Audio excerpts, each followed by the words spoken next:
Cela fait un moment que je n'ai pas fait de vidéo sur ma chaîne, donc bonjour, je suis de retour. Dans cette vidéo, je vais t'expliquer un conseil très simple. Si tu penses qu'attendre un peu, juste un peu, avant d'investir, c'est la meilleure chose à faire, et que ça ne change pas grand-chose que tu le fasses maintenant ou dans 5 ans, je suis désolé, mais je dois te le dire, tu vas te faire très mal financièrement.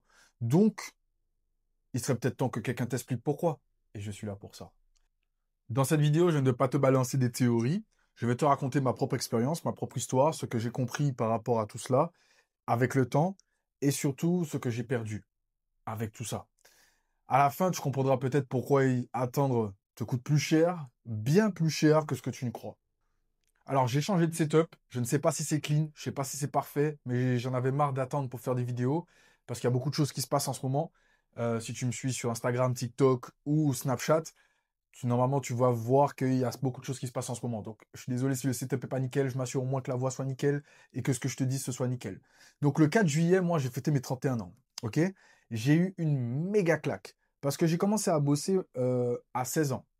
Ce qui veut dire que ça fait 15 ans que je gagne du fric de façon salariale. OK? Et si j'avais investi ne serait-ce que 50 euros depuis mes 16 ans, ou même depuis mes 18 ans, mais depuis mes 16 ans que j'aurais commencé tout simplement, même dans les moments durs, 50 euros, c'est possible de les trouver.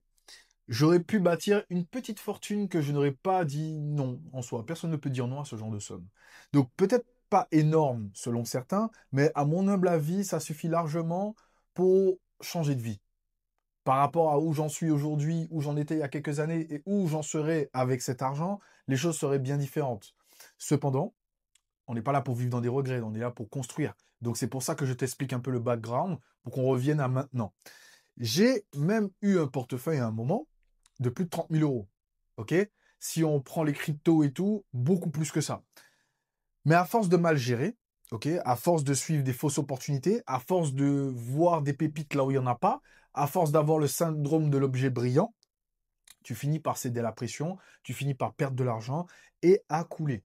Petit à petit, tu perds des petites sommes qui, au cumul, donc au début, elles ne semblent pas énormes, mais au cumul, par la fin, elles finissent par te détruire.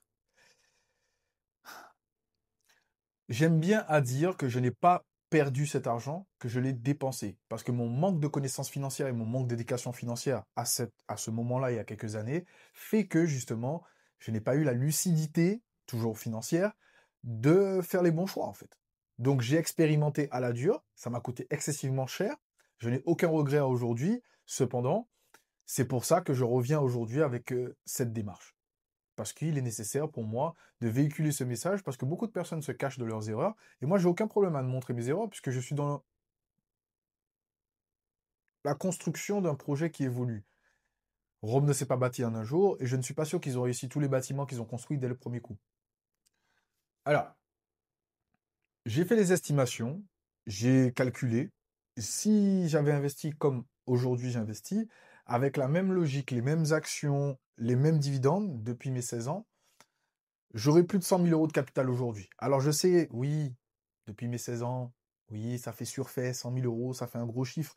Mais en réalité, ça a de quoi te faire rebondir. Ça a de quoi même te faire bondir. Parce que quand tu regardes cette somme, il faut la décomposer. Je sais que les mecs qui sont mathématiciens là, très statistiques, si vous voulez le faire, le calcul, faites-le. Alors pour tous les matheux qui veulent faire le calcul, je vous invite à faire le calcul comme suit. J'ai commencé à travailler à 16 ans. Donc je ne touchais pas beaucoup d'argent à cette époque-là. Pour moi, à l'époque, c'était beaucoup d'argent parce que je vivais chez mes parents, mais ce n'était pas beaucoup d'argent. OK? Enfin non, je vivais pas chez mes parents, je vivais dans un foyer. Bref, ça c'est un autre sujet. Euh, Du coup, à mes 16 ans, du coup, je touchais déjà de l'argent, mais j'avais déjà des charges, tu vois? Donc, ce n'était pas beaucoup d'argent pour moi à ce moment-là, mais j'arrivais à mettre de côté puisque, voilà, j'apprenais à la dure, comme dit, je voulais par moment profiter de certaines choses et je voulais payer mon permis. Bref, j'avais plein de missions à cette époque-là où je me disais, il faut absolument que je garde de l'argent et j'étais pas dans la logique de, il faut que je gagne plus d'argent pour faire plus d'argent. J'étais plus dans la logique de, il faut que je garde mon argent pour payer des trucs. Ce qui, je t'avoue, n'est pas forcément la bonne mentalité à avoir, même si, du coup, non, c'est pas du tout la bonne mentalité. Je vais essayer de chercher des excuses, mais il n'y a pas d'excuses pour ça. Ensuite, ce qu'il faut comprendre avec cette mentale, c'est que à mesure que j'ai grandi, à mesure mes revenus ont changé. Par moment, je gagnais plus, par moment, je gagnais moins, par moment, je gagnais à la prime. Donc, ça veut dire que j'avais un stable, plus des primes. Donc, de mes 16 ans à mes 31 ans aujourd'hui, ça fait quand même pas mal d'argent que j'ai brassé. Et de cet argent, il ne reste plus grand-chose. Pour ceux qui ont déjà lu le livre L'homme le plus riche de Babylone, pour ceux qui ne l'ont pas encore lu, je vous invite à le lire, c'est un très bon bouquin. Vous allez voir qu'à un moment dans l'histoire, Arcade, c'est celui qui explique à ses amis comment devenir riche. Lui, du coup, quand il était jeune, donc pour moi là je suis encore jeune, il cherchait une manière de devenir riche parce qu'il avait déjà sa femme, il était en mode vas-y, je travaille là, ça paye pas, etc. Et du coup, un ami à lui un jour, lui il faisait des charrettes. Le mec, il était pas content, tu vois. Et il se disait, ouais, je suis vieux, enfin, il a la trentaine à l'époque, voilà, il vivait pas longtemps, mais il avait la trentaine, et lui, du coup, en gros, il était pas content. Il se disait, il y a bien un moyen pour que moi, je sois comme les autres, là, qui gagnent beaucoup d'argent. Et un autre ami à lui qui vient, le rejoint, donc au final, ils sont trois dans le truc. Il y en a deux, donc, qui veulent devenir riches, et un qui leur apprend. Celui qui leur apprend, c'est Arcade. Les deux autres, donc, on va dire, il y en a un, c'est un musicien, et l'autre, c'est un mec qui fait des charrettes. Voilà. Donc, celui qui fait les voitures, on va dire ça comme ça, et celui qui fait la musique, ils veulent savoir comment devenir riches parce qu'avec leur job, ils gagnent de l'argent, mais ils dépensent tout. Et en gros, le mec lui dit, à un moment dans l'histoire, les gars, vous avez travaillé tout ce temps-là, vous avez travaillé, et vous avez rien gardé. Et en fait, c'est là où ça m'a fait un déclic. Parce que c'est justement là ce qu'on perd. Et c'est ce que j'ai perdu, justement, durant toutes ces années. C'est non pas l'argent que j'ai investi ou quoi, c'est pas ça, parce que du coup, j'ai perdu de l'argent, etc. Il y a beaucoup d'argent qui sont passés dans mes mains, c'est pas ça le problème. Le problème, c'est que j'en ai pas gardé suffisamment. Tu vois? J'en ai gardé, et à d'autres moments, ben, il y avait plus rien. C'est comme si, du coup, en fait, j'étais une jarre avec des petits trous, et qu'une fois qu'il y a plus d'eau, ben, il reste un petit, tu sais, un petit fond d'eau tout au fond de la jarre, et après, fini. Incroyable. Incroyable.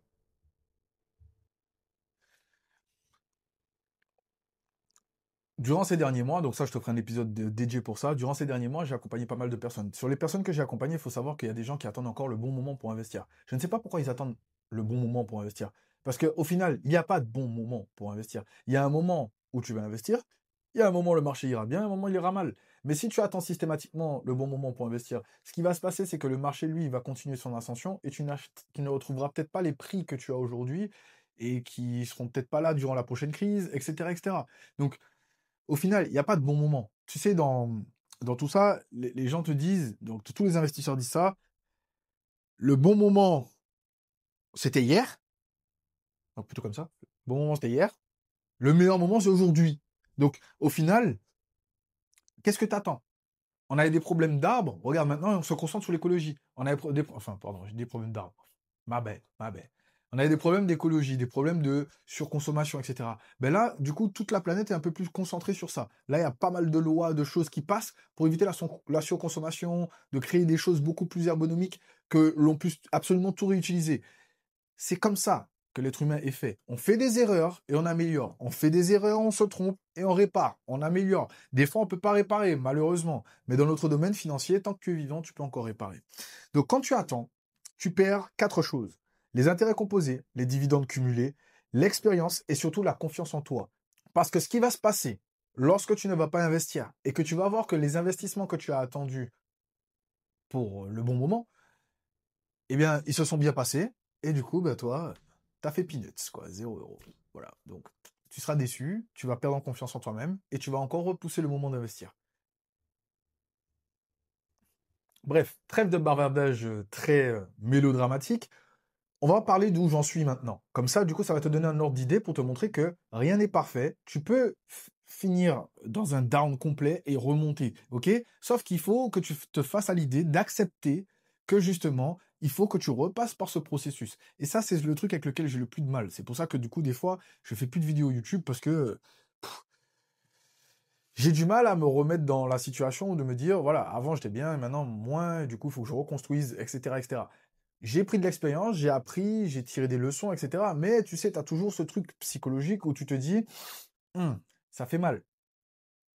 Cependant, on a besoin de cette douleur pour pouvoir avancer. Aujourd'hui, j'ai recommencé. J'ai repris les bases, un portefeuille plus petit, donc plus petit parce qu'avant j'avais un plus gros portefeuille, mais plus solide. Je le trouve aujourd'hui qu'il est beaucoup plus solide que par avant. J'ai des actions qui me versent 10, 15, 13, 2 €, 5 € par mois. Pour toi, c'est peut-être peu, mais pour moi, c'est quelque chose de significatif. Et c'est à moi. Et c'est régulier. Et ça augmente. Tu vois ce que je veux dire? Il n'y a que du plus. Plus, plus, plus, plus, plus. Je vois un dividende de 25 centimes. Là où toi, tu vois un truc ridicule, moi, je vois que ça peut devenir 2,50 €, 25 €, 250 €, 2500 €, et ainsi de suite. Parce qu'en continuant comme ça, du coup, je vais pouvoir reproduire des résultats similaires.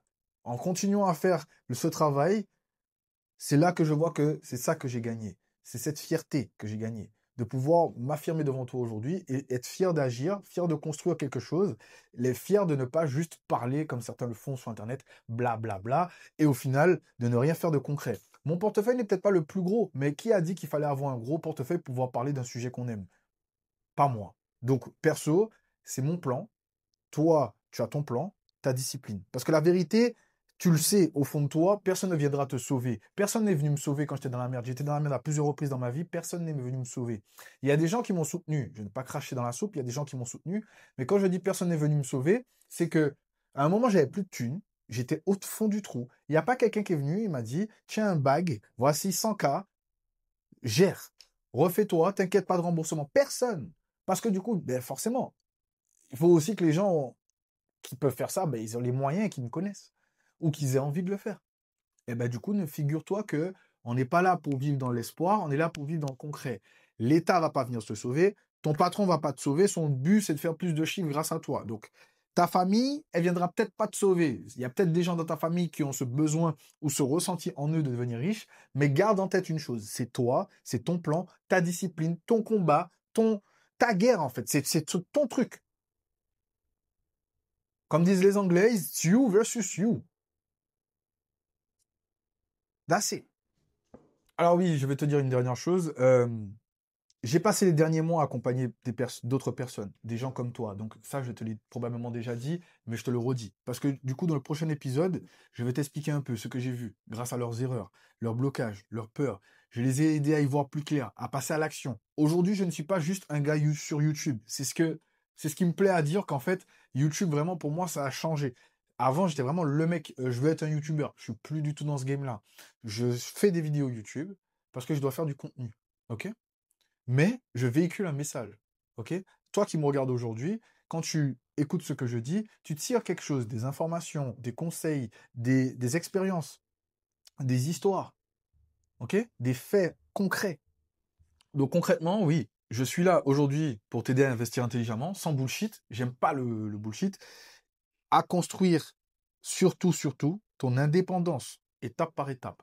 Je ne suis pas là pour te mettre du poisson dans la bouche. Ok? Personne m'a mis de poisson dans la bouche.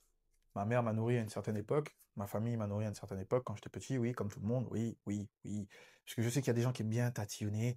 Mais ce que je veux dire par là, c'est là, tu veux construire quelque chose pour toi, pour ton avenir, pour ta propre famille. Personne n'a cette idée que tu as dans ta tête. Fais-le. Do it. C'est pour ça que moi, j'ai construit une méthode simple, des solutions, de l'accessibilité et des mesures concrètes. Je te recommande de regarder la prochaine vidéo, qui, si elle n'est pas encore sortie, sortira très bientôt, pour te permettre d'investir avec 100 euros. J'ai créé une méthode simple, en plusieurs étapes, qui va te permettre d'investir.